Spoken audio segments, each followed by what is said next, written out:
Hello and welcome to Beyond the Lens. You've been filming and editing for a while and you've started getting a respect for using the camera and using your editing suite.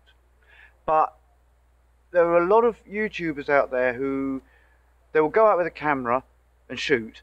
When they get to the editing, they find, oh, there's bits I need to do, I need to go back out with the camera. So I'm going to give you a few tips on how to shoot for the edit.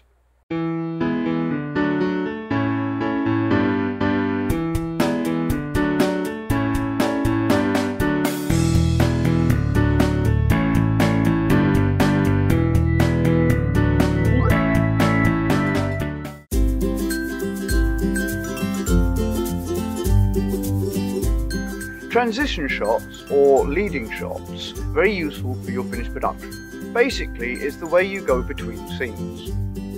For example, you've got your talent there, you're coming to the end of the scene, you could very easily just pull out of focus and then when you go into your next scene, go into focus.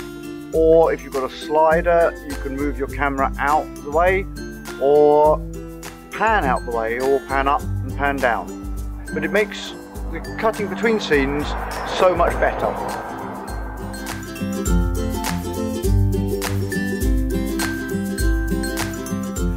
A slate shot is very easily explained.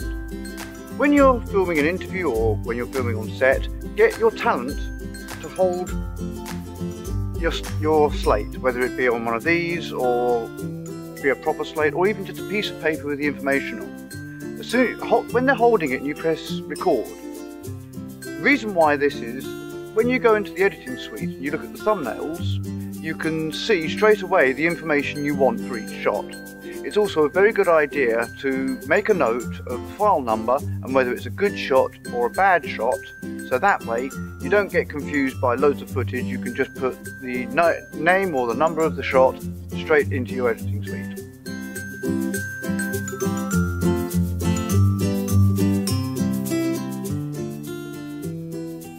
Overlapping shots, simply explained, is, say you're filming someone change a wheel. You can either just put the camera there and one angle and film them changing the wheel, or you get them to change the wheel several times, moving the camera to different shots so you're telling a story rather than just recording the event.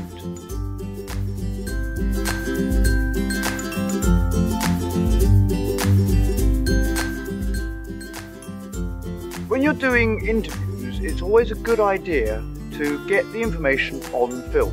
Now when I say get the information, you're thinking, duh, John, or yeah, of course I'm going to get the information. What I mean is, you sit down with your subject, you hit record, and you say, can you give your name, how you spell your name if it's an unusual name, position in the company, or any other relevant information you have. They say it on camera, so when you get to the editing, it's very easy to make a note of what they said so you can put credits or what have you. It's also very good when you're doing street interviews.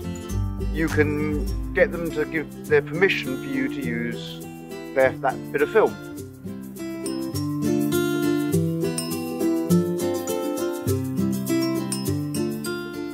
Remember, B-roll, B-roll, B-roll. Doing B-roll, most people think, oh, just go out with a camera and shoot some bits. But B-roll needs to be planned. So if you're doing, say, a piece to a farm, when you've done that, go around and look for things to do with what you're filming, i.e. sheep in a field, a horse, someone milking a cow, someone working on farm machinery, but make sure you get more than you need. It's always better to have more footage than you need than not have enough footage. Now, I found I did that mistake a little while ago with filming, and I had to go back and do some cut shots, which held up the whole project.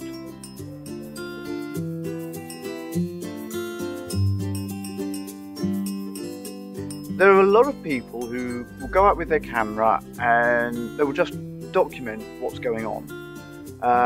Like they might go to an event at the park or something like that, and all you get is a one-sided view of what's going on. When you go out, think about the story behind it. Is it a happy story, a sad story, a dramatic story, a comedic story? Where's the fun? Try and tell a story with your videos. It makes the viewing of it so much more interesting than just saying, oh, this is what happened in the park.